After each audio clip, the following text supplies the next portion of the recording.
Oh, it's even worse for me being an official because I know all the rules, so I can't do anything wrong.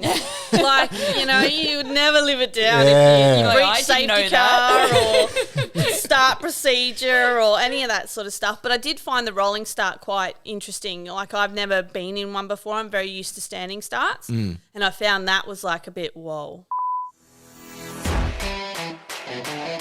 Go, go, go! And you're doing it, he's in! That's a massive crash. And it's happened immediately! This is amazing! Big shot, and it's lights out, and away we go!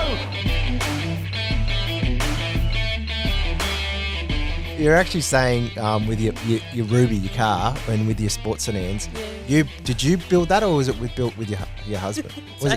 Dave built it. Dave built it. Did you help out building it though? I tried, but Dave's very he's got a path, and once he decides the path, that's it. You get a little bit of say.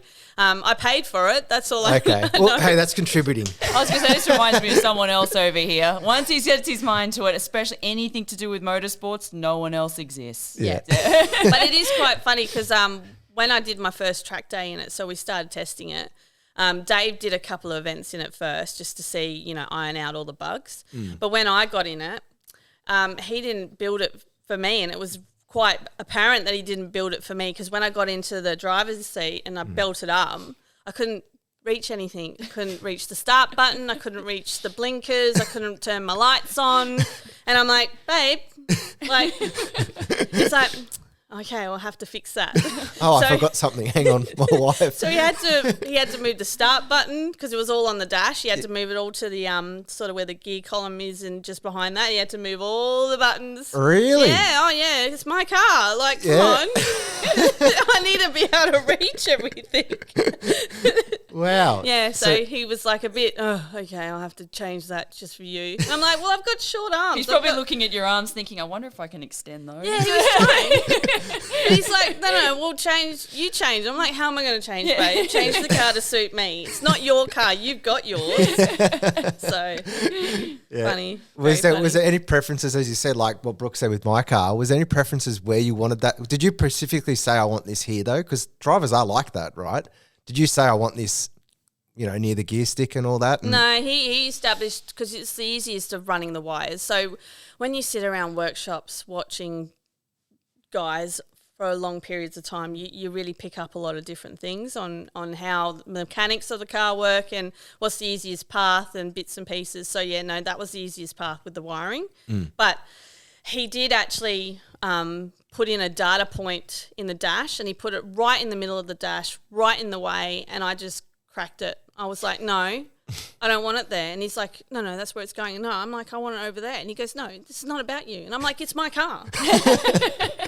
Like, there was always those little arguments along the way. I had to pay for a new dash implant panel because he drilled a hole in it, and he was like, no, I'm not moving it. I'm like, well, I'm going to buy a new panel and you're moving the data point over there. So now he has to reach into the car to do his data with the cable. And I'm like, oh, well, Sounds like our living situation, Brooke. Well, it looked ugly. I'm like, no, I'm not having that. Yep, I totally understand. It's a much better place now. Have you done many of, like, driver database is a bit slow with their results, but have you done many? I've seen recently, like over the last few years, you have done a few events, but do you race as often as you do, or as much as you want, or you just go more on a test day? No, it's a bit tricky with us because in between car racing, we do home renos, so we're always renovating something. And when I was racing back in the day, I did a whole year with Ruby and Dave. Also, we did an enduro together. It was only a 1 hour enduro. But is it Wakefield or Winton, or where was it? Wakefield. Okay. Yeah. And I ran the car for a year or two, and just got into it because I wanted to use it, but then the home renos got in the way, so we're always like a year on, year off, or a couple of years on, couple of years off. So at the moment we moved because we've got the dream house now and the dream shed, where Dave's actually got his own workshop now, and it's right down, like I can walk to it, where before we used to drive an hour one way and drive an hour back sort of thing. And if I ever wanted to see him, I had to go to the workshop because I'd never see him because he'd be there most nights until midnight, and you pass each other in the hallway in the morning going, hi, I'm going to work. Yep, bye, babe.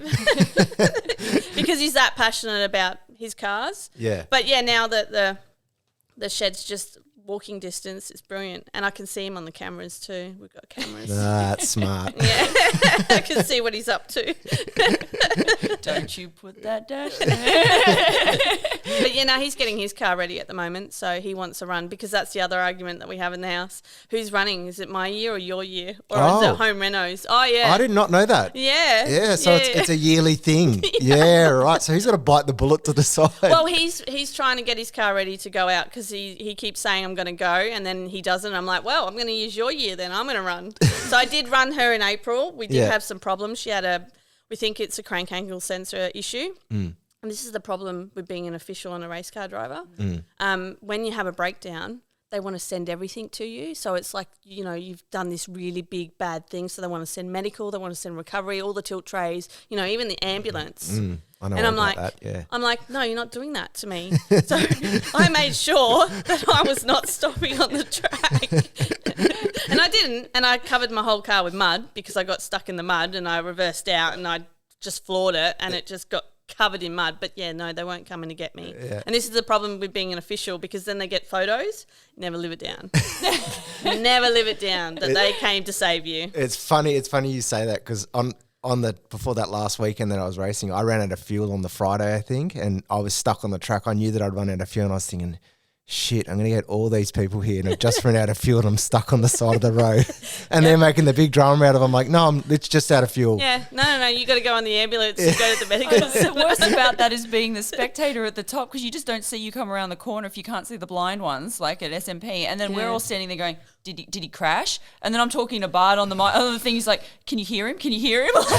And then they're sending everyone out just to find out you ran out of fuel. Yeah, it's an inside joke. Yeah. So Jess, I got to ask you about like the W Series and obviously Formula 3, Formula 2 and Jamie Chadwick. At the moment, she's a lot in the news because she can't get up to F3, F2. Now, it's controversial. Some people think the W Series is great for females. Some think they should just race with the boys, which is my opinion, because equal equipment. The car doesn't know who's driving it at the end of the day. Do you think Jamie should have been given an opportunity in some sort of way in another series because she's just won it too many times? Or do you think the W Series is great just to get females on the track? I think both. And look, it can be quite daunting going out there with the boys. As much as we say that, it should be equal planes, it is quite daunting to be out there with them. But I think both options are definitely great. Like, I don't have that option here in New South Wales. Like, there is no women's really series here in Australia.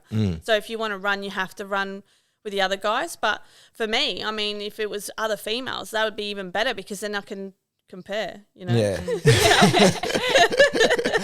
Yeah. Instead of comparing myself to guys that have been doing it for a very long time. So. Yeah.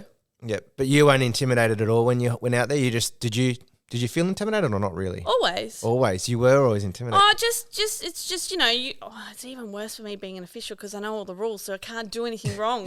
Like, you would never live it down if you Like, breach safety car or start procedure or any of that sort of stuff. But I did find the rolling start quite interesting. Like, I've never been in one before. I'm very used to standing starts. And I found that was like a bit, whoa, this is new, and you've really got to watch what's going on, and then can't see the lights, and you're just waiting for something to come over the radio to say go.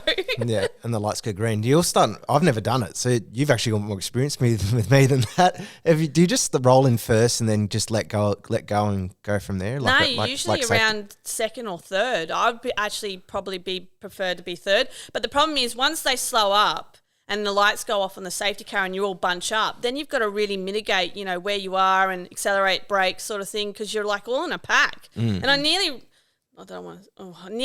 you got to watch who you're coming up to, because I sort of was warming up my brakes still, and I came up, lights were out on the safety car. I'm like, okay, let's form up. And I had to really sort of stomp on the brakes, which aren't warm yet, because you're like, I'm nearly going to crash into old mate in front because he hasn't gone. But it is 80 Ks. But it was just an unusual and different experience for me. That's all. Yeah, you've obviously seen a few times with the Formula 4 guys that I race against, where they just like to, because they're young, they don't know how to go under safety car, and it just creates safety car after safety car. It does. Yeah. But I mean, you don't learn unless you have practice. So Yeah. safety car are useful, and we do need them. And people need to just get used to it. And then look, we also help sometimes over the race receiver rate or the RMC, the race management channel, to just, reiterate the rules so they do the right thing. Do you and Dave have pets at home, or is it just the cars that are the pets? No, I have cats. You have cats. You're a cat person. I am a cat person. Any type? What's the type of cat? Oh, they're just domestic, but they're very obedient, and I take them for walks around the property. They actually walk with me. Really? Yeah, not on a leash. Like they just follow me around, and they're like security cats, and they come and check the perimeter, and because we are on 5 acres now, so. Yeah, I take them for walks. Wow, that's actually really impressive. They're obedient. I'm very authoritative. You too, as I say. Goes from the racing to the cats. It does, and they love it. Yeah, and you're obviously known sometimes for your cooking on like social media and Facebook. I had to ask this. Was this just a rumor, or were you actually like applying to be on MasterChef? No, they approached me. They did. They genuinely approached you to be on Yeah. MasterChef. Yeah. Well, no. So this is My Kitchen Rules. Oh, My Kitchen Rules. Kitchen Rules. Yeah. No, MasterChef haven't approached me, but I'm interested if they are. But Everybody listening. Want to hear more? Each week we will share the hottest clips from our guest interviews on YouTube. But to hear the full episode, make sure to subscribe or follow us on your favourite podcast platform.